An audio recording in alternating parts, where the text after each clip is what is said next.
Olha aqui com quem que eu estou agora, com o Padre Jonas. Eu duro que assim, ó, Jonas, eu não vou conseguir falar Padre Jonas, porque você sabe que o meu carinho por você é tão grande, porque você é o Jonas do meu coração, tá? Mas então vamos lá. Você nasceu em Catanduva? Isso, sou natural de Catanduva. Nasci em Catanduva no ano de 1981. Nossa. Estou com 40 anos hoje. Meus pais até hoje moram na paróquia São Judas Tadeu, bem pertinho ali na Vila Amêndola. E sou natural dali, estudei sempre em Catanduva, né? Depois do seminário em Rio Preto, enfim, mas todo o meu início de vida aqui em Catanduva. Então, e aonde você fez sua formação? Isso. Eu, na verdade, todos os meus estudos, desde o primário na Escola Santos Aguiar, que é a escola ali bem pertinho da casa dos meus pais. Depois o colegial eu fiz aqui no Nicola Mastrocola, né? Porque era, né, uma das escolas que todos queriam participar, né? Porque... Nicola era o que há na época, exatamente, né? Excelentes professores, e todo o meu colegial eu fiz aqui. Terminando o colegial, eu ingressei no seminário. Para a gente ingressar no seminário, a gente faz o que a gente chama de alguns processos vocacionais, encontros vocacionais, onde psicólogos nos atendem, onde padres formadores nos atendem, onde nós temos a presença, inclusive, de outros que caminham com a gente, grupos de partilha, enfim, que é um que a gente chama de discernimento vocacional. Né? E isso pode durar 1 ano, pode durar 2. Né? No meu caso, durou 1 ano, como a maioria dos que depois ingressaram.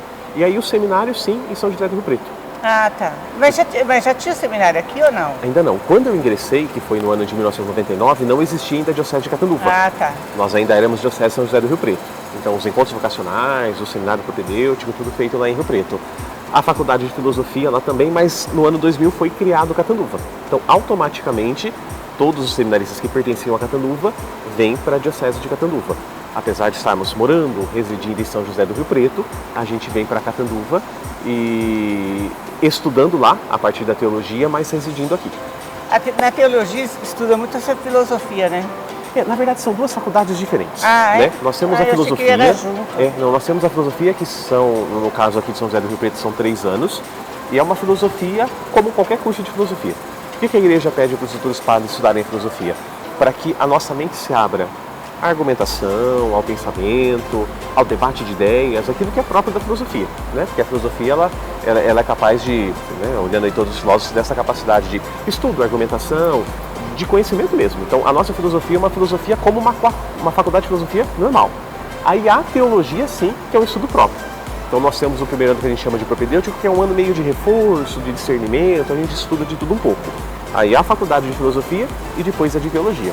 A de teologia, sim, aí são todas as coisas próprias da fé, né? A gente vai ter estudo, por exemplo, de Maria, Espírito Santo, a Trindade, Sagrada Escritura, História de Israel, aí as partes canônicas da igreja, toda a parte que é da igreja. Então, na verdade, aí o estudo de teologia, que como conhecimento, aí ele é próprio, um conhecimento voltado, de fato, para aquilo que a gente está assumindo. E como é que você descobriu sua fé, a sua vocação, né? Na verdade, assim, a fé ela vem muito da família, né? Meus pais são muito religiosos, né? Assim como a mãe era tão religiosa, né? Minha mãe, né?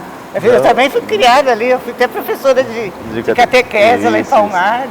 Então, a minha avó sempre muito religiosa, né? Muito religiosa de limpar a igreja. Né? Naquela época as senhoras se reuniram para limpar a igreja e minha mãe, junto com minha avó e outras senhoras, faziam esse trabalho. Então, eu quase que nasci dentro da igreja. Às vezes eu costumava brincar que minha casa é mais perto da igreja do que a casa do padre.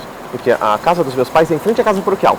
Onde, né, hoje os padres doutrinários não moram lá, porque eles moram no colégio, mas quando eram padre diocesano, eles residiam nessa casa que é de fato de frente com a minha casa.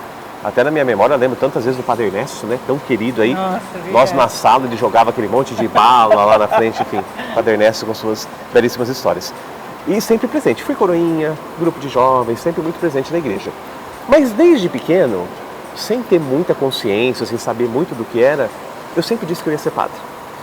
Ia ter, por exemplo, um teatro na escola, festa junina. Todo mundo achava o seu parzinho para dançar, eu fazia o padre. Íamos ter uma outra encenação lá e tinha a figura do padre. Eu fazia o padre.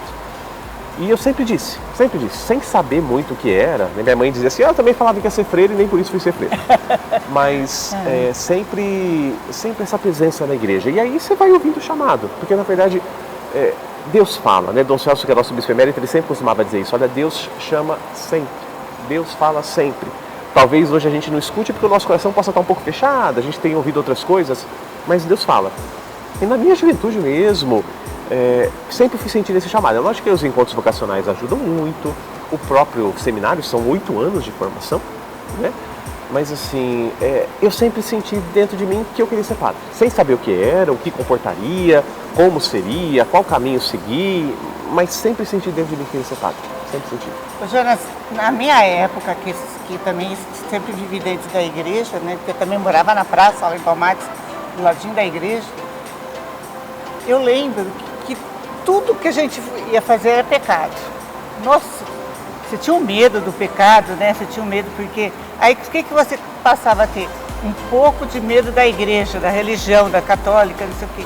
E foi se abrindo. Graças a Deus a igreja católica abriu muito. Não é que não deixa de ser pecado, mas está mais leve, você não acha? A doutrina do pecado, ela não tenha mudado muito. Assim, ó, o pecado deixou de existir, não. Não é que você deixa de existir, né? mas está uma forma mais leve de encarar o pecado, né? Exato, até por um caminho de conversão. Porque assim, o que acontecia? Você via muitas vezes um pecador ou uma pessoa que às vezes tinha algum determinado pecado, algum tipo de atitude que era distonante da palavra, ou do que a sociedade mesmo acha como correto, essa pessoa ela era excluída. É isso mesmo. A missão da igreja hoje é uma missão acolher, de né? acolher, exato. Ela vai dizer, o pecado não é bom, mas você é uma pessoa boa e precisa ser acolhida.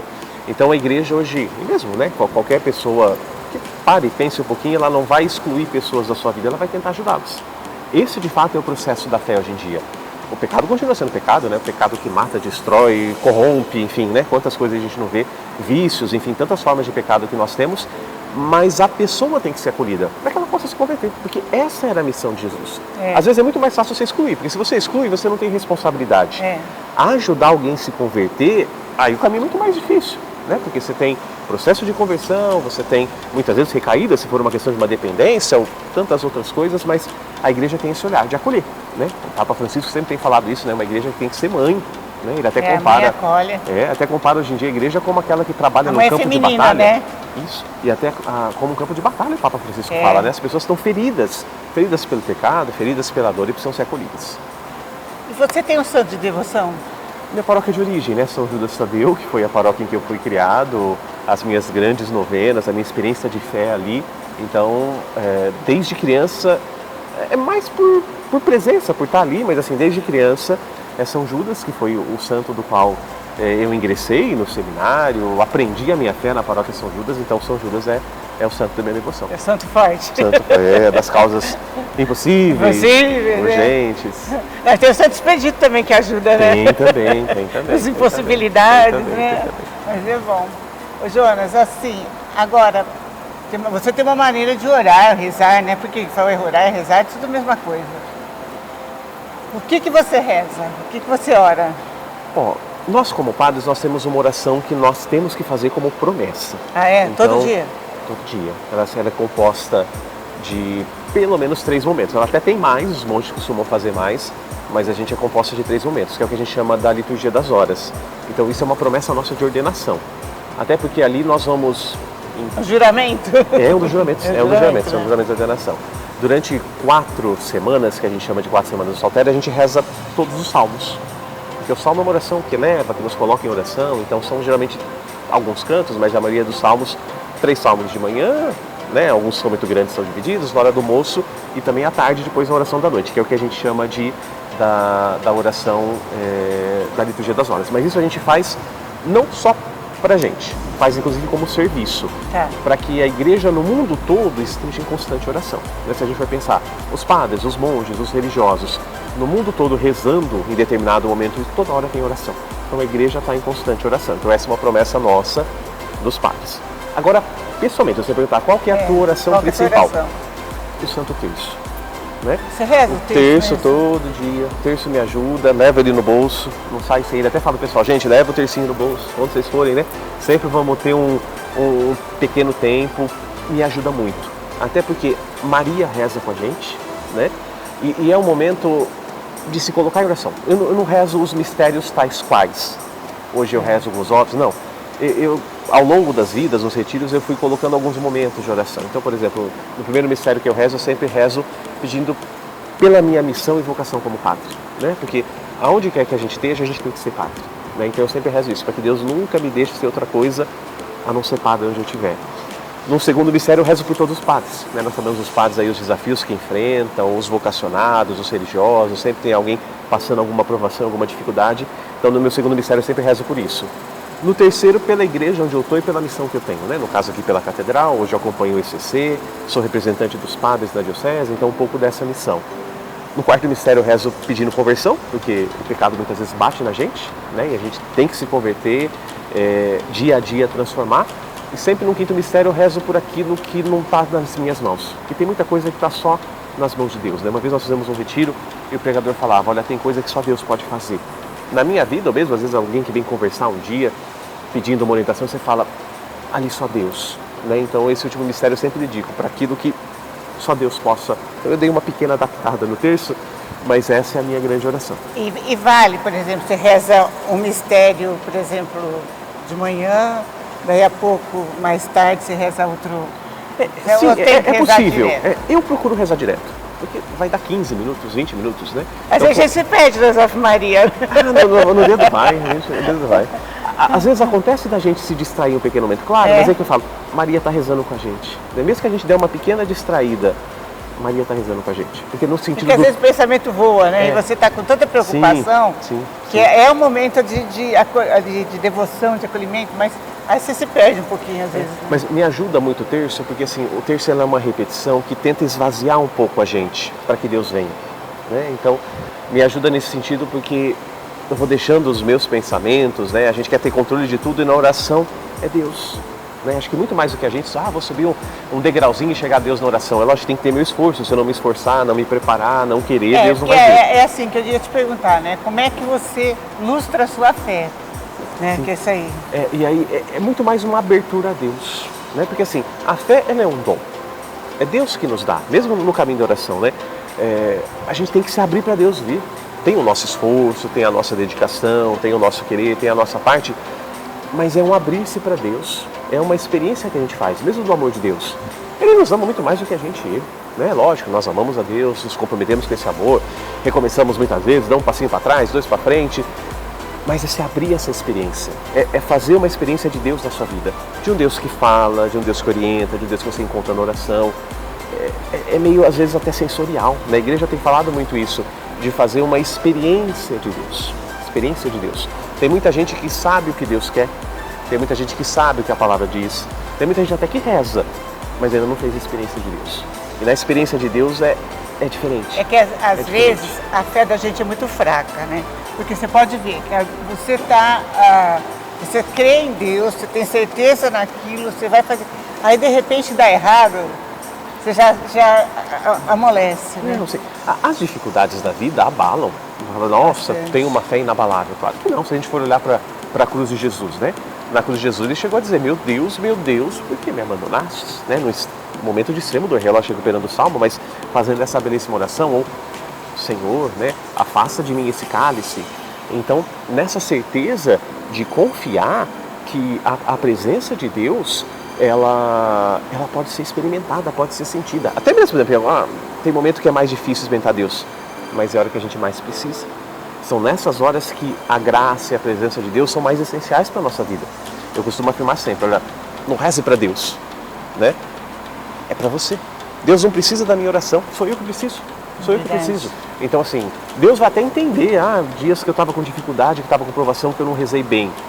Mas eu preciso. Então, nessas horas, a oração é para mim. O beneficiado sou eu. Se eu rezo ou não rezo, sou eu que vou qualificar ou às vezes desqualificar a minha vida. Né? Sou eu que vou ter mais força ou menos força para enfrentar os problemas. Hoje em dia, além da fé, tudo que é voltado, primeiro é para você. Isso, antigamente, isso aí era egoísmo. Hoje já é uma forma de você se restabelecer, né? De você acreditar em você e ir em frente, não é? Sim, porque assim, nós não podemos negar a nossa contribuição, a nossa situação. É lógico, assim, uma pessoa que só olha para si, só pensa em si, né? Aí você vai chegar no outro extremo. Mas assim, o compromisso é nosso. Né? Por exemplo, a própria salvação, Deus já nos deu. Jesus veio a esse mundo, nos concedeu a salvação, mas eu tenho que querer, tem a minha parte.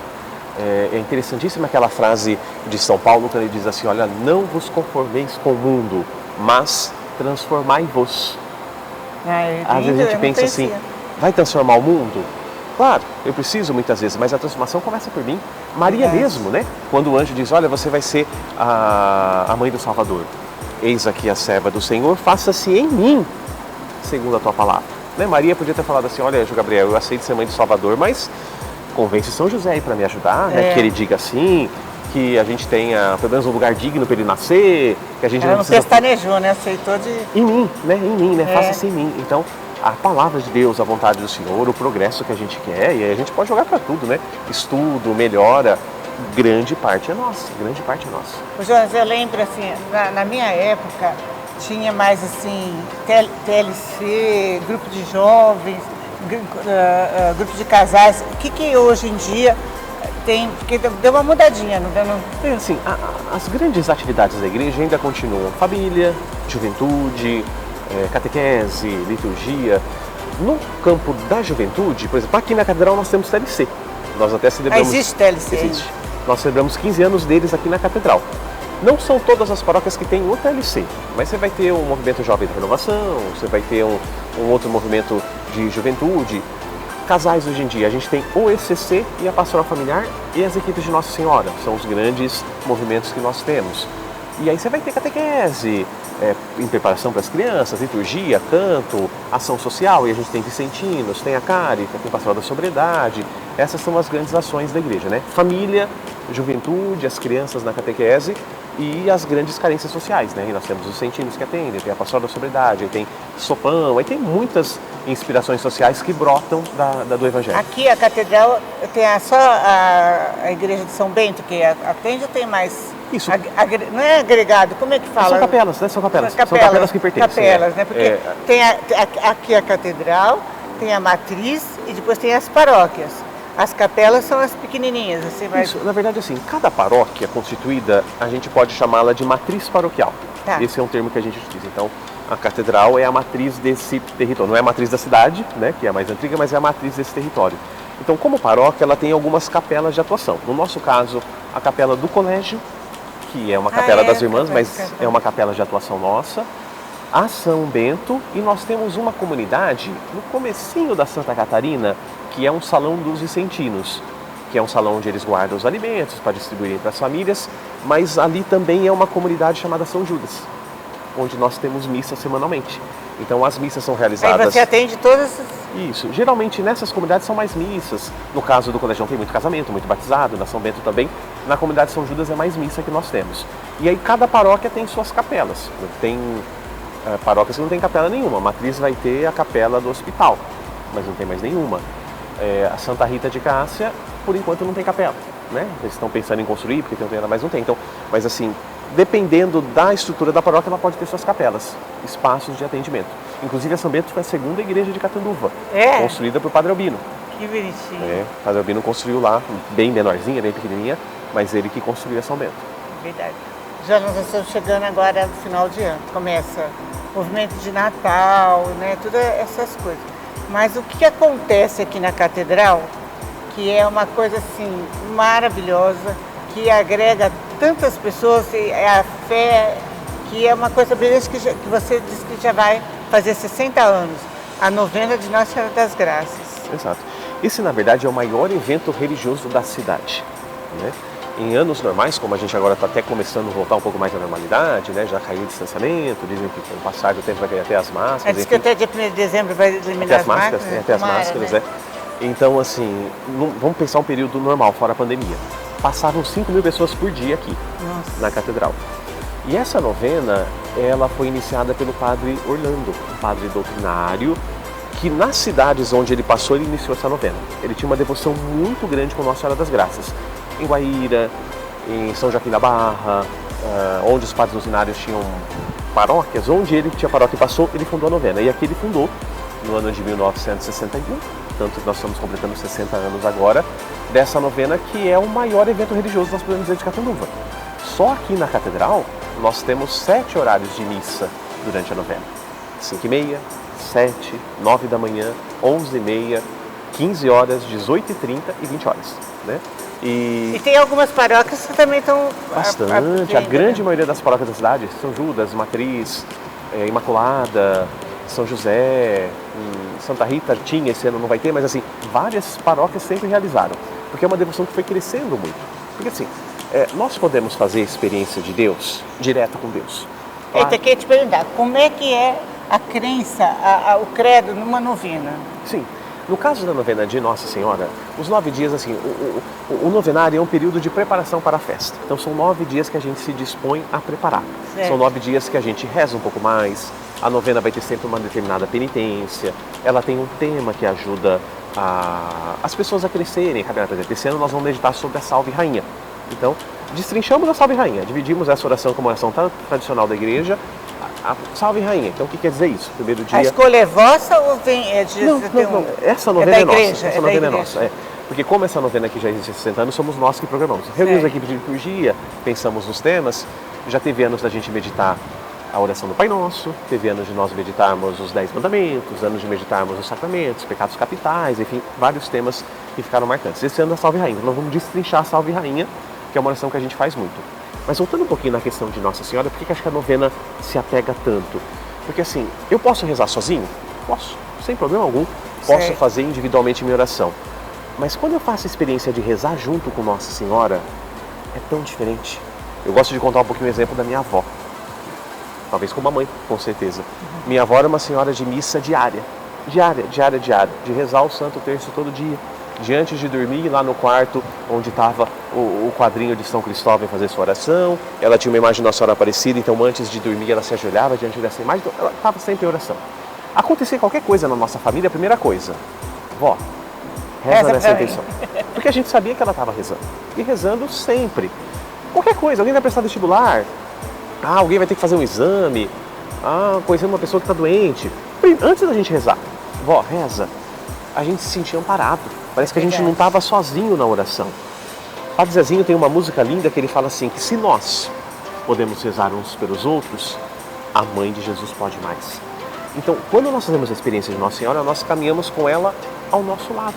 E ela que teve uma presença tão especial, tão forte, inclusive na aparição da medalha milagrosa, que dá origem à devoção de Nossa Senhora das Graças, prometendo ser presente, prometendo graça, prometendo rezar por todo mundo, o coração das pessoas se aproxima muito. Confia, né? Tem certeza. Mas eu vejo assim, porque quando eu estou, aqui experiência minha, quando a gente reza, que tá na comunidade, você tem uma emoção por dentro, parece que te faz você crescer, parece que aquilo te completa, não é? Jesus mesmo disse, né? Onde 2 ou mais estão reunidos, eu estou ali no meio dele. É lógico que a oração pessoal ajuda, precisamos da oração pessoal, mas a oração na comunidade é muito diferente. A experiência de uma novena é muito diferente, né? Quando a gente canta a famosa jaculatória, né? Ó Maria concebida sem pecado, rogai por nós que recorremos a vós. As pessoas cantam com uma fé, com uma intensidade que arrepia a gente, né? Falo que arrepia. É sensorial, né? A coisa não é racional, né? A experiência não é racional, é sensorial. Então, assim é Deus, assim é Maria, né? Presente ao nosso lado e a gente não se sente sozinho. É lógico que, por exemplo, a novena ela tem um cunho social. A arrecadação que nós fazemos na novena, ela assiste os vicentinos da cidade toda em dezembro e janeiro e ainda nós doamos muito para as instituições, né? Lar Bom Samaritano, o Lar São Paulo Apóstolo, o Asilo dos Velhos aqui, o Asilo São Vicente, aquelas mulheres que cuidam das mulheres com Alzheimer, que a gente arrecada fralda. Quando é arrecadação de fralda porque cada dia você pede uma penitência.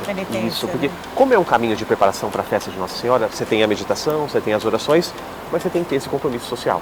E o pessoal ajuda muito. O dia que a gente pede arroz, né, nosso salão não comporta os alimentos, assim, porque é muita arrecadação. Então o pessoal é generoso, ajuda demais e dá para se fazer uma grande partilha. Né? E o dízimo? Aqui você tem uma boa... Bom, o dízimo aqui na Catedral, ele melhorou muito. Quando nós chegamos, não se tinha um trabalho tão presente do dízimo. E eu, particularmente, não tenho muito dom para isso. Eu falo assim, vou falar sobre dízimo, não é muito meu. Só que assim, a gente precisava fazer um trabalho. E aí eu pedi para que um senhor que faz esse trabalho no Brasil, chamado Cáter Filho, viesse fazer e apresentasse essa proposta. Graças a Deus, foi o que nos manteve, inclusive, na pandemia. Porque algumas paróquias, como as famílias, tiveram dificuldades, porque assim, diminuiu muito as entradas. Você não teve missa, você não teve sacramento, então você não tinha casamento, não tinha batizado.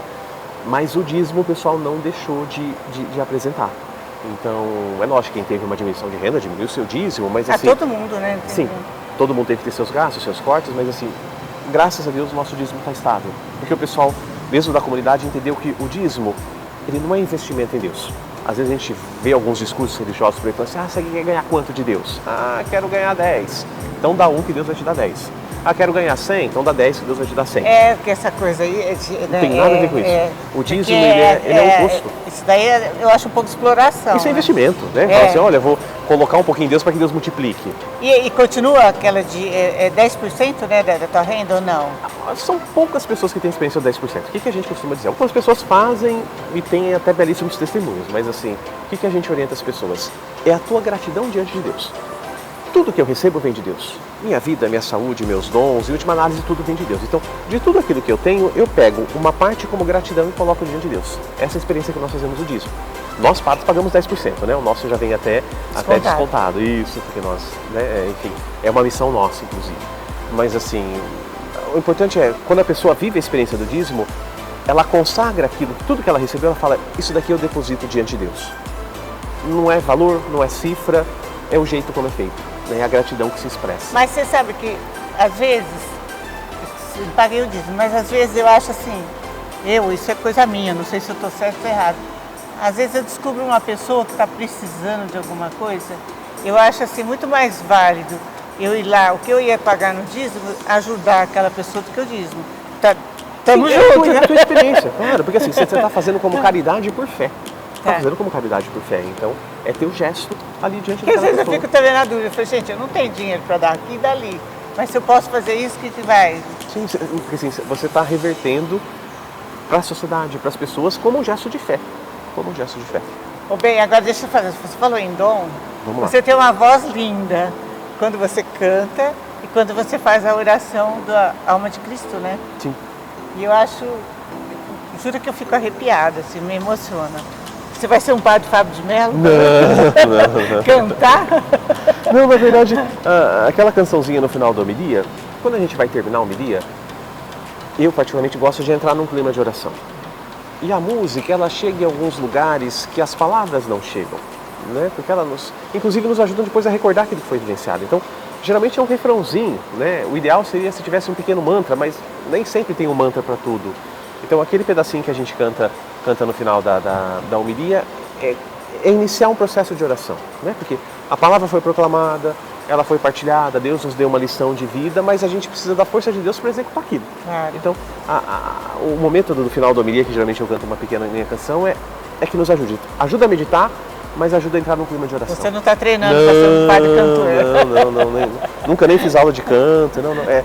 É para ajudar a rezar. É para ajudar a rezar. Olha, agora me fala um negócio. Você é vigário geral daqui, de Catanduva. Chique, né? Como é que você foi escolhido? Como é para você ser o vigário geral? Bom, na verdade, assim, toda diocese, o bispo tem que escolher um padre para ser o vigário geral. É uma escolha pessoal do bispo, dentre os padres que ele tem, para que possa exercer essa missão. A função de vigário geral é uma função mais de cúria diocesana. Então, em alguns momentos que o bispo não possa estar ou ele não queira estar, ele pode delegar algumas funções para o vigário geral. Tá. Então, algumas assinaturas de documento, o bispo faz uma procuração para o vigário geral. Então, venda de algum imóvel, venda de carro, algum documento da cúria que precisa ser assinado. Então, o vigário geral faz às vezes do bispo, sempre com permissão dele, com a presença dele. Em coisas mais práticas, de repente um dia o bispo não pode celebrar a crisma. Ele pode autorizar o pároco local, mas geralmente ele pede ao vigário geral que vá. Mas assim, é uma missão mais de cúria, é uma representatividade. Vai ter um evento que o bispo não possa estar. Então ele pede que o vigário geral vai representá-lo. Então é quase como se fosse uma representação, né? Tá. Ele está no lugar do bispo em algumas coisas, mas assim, todo o centro de decisão... mas só de ser escolhido, isso já é uma graça, né? É uma missão. Uma missão, né? É uma missão. Verdade. Aproveitar para fazer um convite a todos os devotos de Nossa Senhora das Graças. Esse ano são 60 anos da novena, né? Eu estava até vendo alguns vídeos esses dias de quantas pessoas ao longo do tempo aqui já passaram. E você que tem essa fé na Mãe da Medalha Milagrosa e quiser fazer essa experiência, nossa catedral está preparado para te acolher, para juntos rezarmos. São 7 os horários, né, amplamente divulgados, todos conhecem, para que a gente se coloque em oração, para que a gente peça que Deus possa fortalecer, abençoar esse momento tão difícil que nós estamos passando, mas especialmente com a intercessão de Nossa Senhora. Que os muitos pedidos que nós trazemos, a gente possa confiar na presença, nas orações, junto de nossa querida mãezinha do céu, a Mãe da Medalha Milagrosa. Jonas, eu acho tão linda aquela oração. Queria que você rezasse para nós, Alma de sim, Cristo. Alma de Cristo, sim. Essa oração, Padre Lino rezava muito, né? Então, na minha infância, o Padre Lino ajudou também na paróquia São Judas. Depois parei, não sei porquê, mas parei. Já rezei, sabe? Até no nosso breviário, que é o livro que a gente faz as orações da liturgia, que eu te falei todos os dias, essa oração é precisa como uma oração pós-comunhão. Então, pessoalmente, ela me ajuda muito e eu acho que ajuda as pessoas, por isso que a gente faz ela em todas as missas, né? E é uma oração de Santo Inácio, né? E a gente quer também com ela, nesse momento, se colocar em oração. Então, colocando o nosso coração na presença de Deus, nós rezamos. Alma de Cristo, santificai-me. Corpo de Cristo, salvai-me. Sangue de Cristo, inebriai-me. Água do lado de Cristo, lavai-me. Paixão de Cristo, confortai-me. Ó bom Jesus, ouvi-me. Dentro de vossas chagas, escondei-me. Não permitais que eu me separe de vós. Do espírito maligno, defendei-me. Na hora da minha morte, chamai-me e mandai-me ir para vós, para que com os vossos santos vos louve por todos os séculos dos séculos. Amém. Jonas, eu só tenho a agradecer. Fiquei muito emocionada e feliz de estar aqui nesse momento com você. Tá? E espero que a gente possa se encontrar mais vezes e a novena seja um sucesso de novo, né? Que acolha. Eu que agradeço, Denise, agradeço a todos que acompanham a nós neste momento e continuo com essa belíssima missão, né? Levar informação, levar bom conteúdo, levar fé, levar amor. Você tem feito isso ao longo de toda a tua vida, já inspirado na mãe, né? Que tanto bem fez, mas continue com essa missão, né? De carinho, de cuidado, de acolhida. Com certeza, isso é sempre Deus que desperta em você. E é você que nos acompanha, quiser estar conosco na novena, seja muito bem-vindo, né? 18 a 27 de novembro, a novena de Nossa Senhora das Graças.